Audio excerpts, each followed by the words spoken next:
Hello to chapter 98 of Moby Dick by Herman Melville, and this chapter is titled Stowing Down and Clearing Up.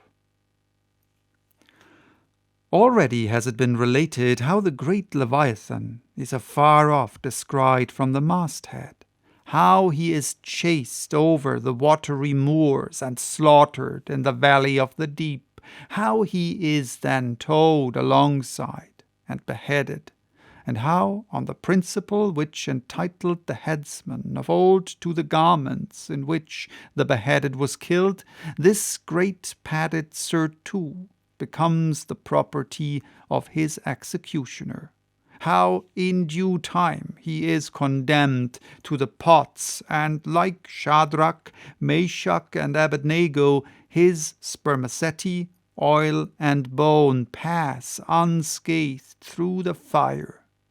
But now it remains to conclude the last chapter of this part of the description by singing, if I may, the romantic proceedings of decanting off his oil into the casks and striking them down into the hold, where once again Leviathan returns to his native profundities, sliding along beneath the surface, is before, but alas, nevermore to rise and blow. While still warm, the oil, like hot punch, is received into the 6-barrel casks, and while perhaps the ship is pitching and rolling this way and that in the midnight sea, the enormous casks are slewed round and headed over end for end, and sometimes perilously scoot across the slippery deck, like so many landslides, till at last manhandled and stayed in their course, and all round the hoops, rap, rap, go as many hammers as can play upon them. For now, ex officio, every sailor is a cooper. At length, when the last pint is casked, and all is cool, then the great hatchways are unsealed, the bowels of the ship are thrown open, and down go the casks to their final rest in the sea. This done, the hatches are replaced and hermetically closed like a closet walled up. In the sperm fishery, this is perhaps one of the most remarkable incidents in all the business of whaling. One day the planks stream with freshets of blood and oil. On the sacred quarterdeck, enormous masses of the whale's head are profanely piled. Great rusty casks lie about as in a brewery yard. The smoke from the try-works has besooted all the bulwarks. The mariners go about suffused with unctuousness. The entire ship seems great Leviathan himself, while on all hands the din is deafening. But a day or two after, you look about you, and prick your ears in this self-same ship, and were it not for the tell-tale boats and try-works, you would all but swear you trod some silent merchant vessel with a most scrupulously neat commander. The unmanufactured sperm oil possesses a singularly cleansing virtue. This is the reason why the decks never look so white as just after what they call an affair of oil. Besides, from the ashes of the burned scraps of the whale, a potent lye is readily made, and whenever any adhesiveness from the back of the whale remains clinging to the side, that lye quickly exterminates it. Hands go diligently along the bulwarks, and with buckets of water and rags restore them to their full tidiness. The soot is brushed from the lower rigging.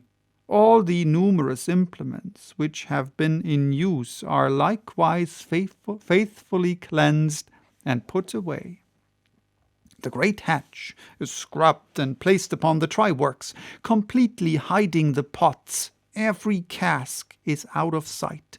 All tackles are coiled in unseen nooks, and when by the combined and simultaneous industry of almost the entire ship's company, the whole of this conscientious duty is at last concluded, then the crew themselves proceed to their own ablutions, shift themselves from top to toe, and finally issue to the immaculate deck, fresh and all aglow as bridegrooms new leaped from out the daintiest Holland.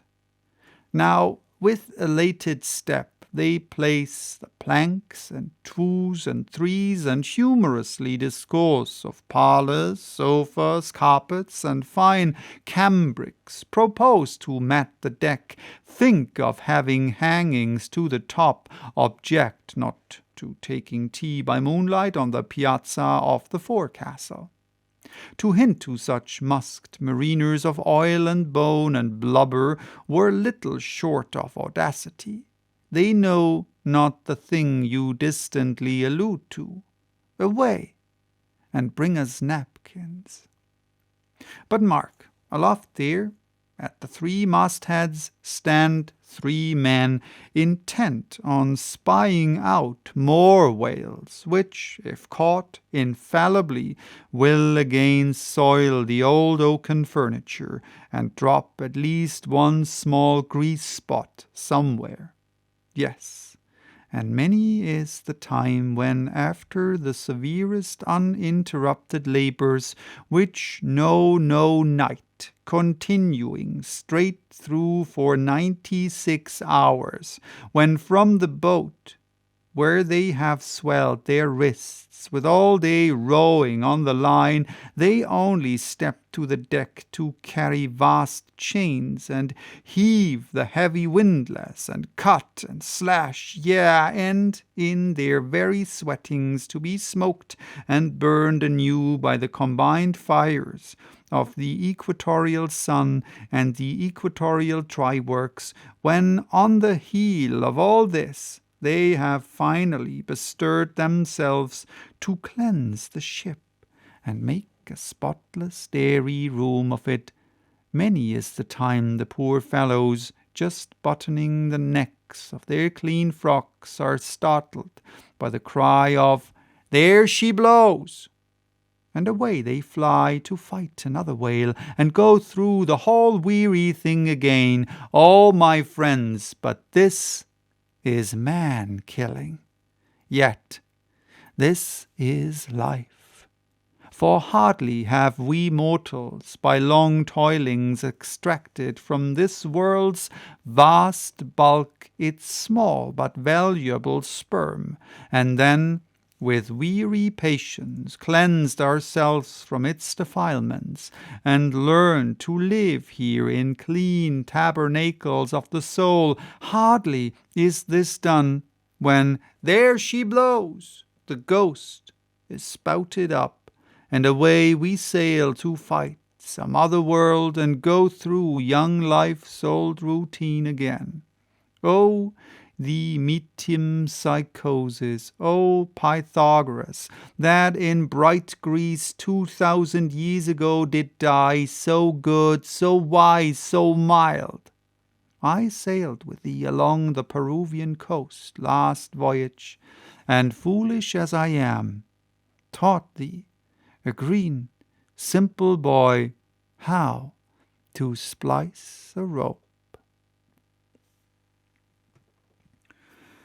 So that was chapter 98. Bye-bye till next time with chapter 99, The Doubloon.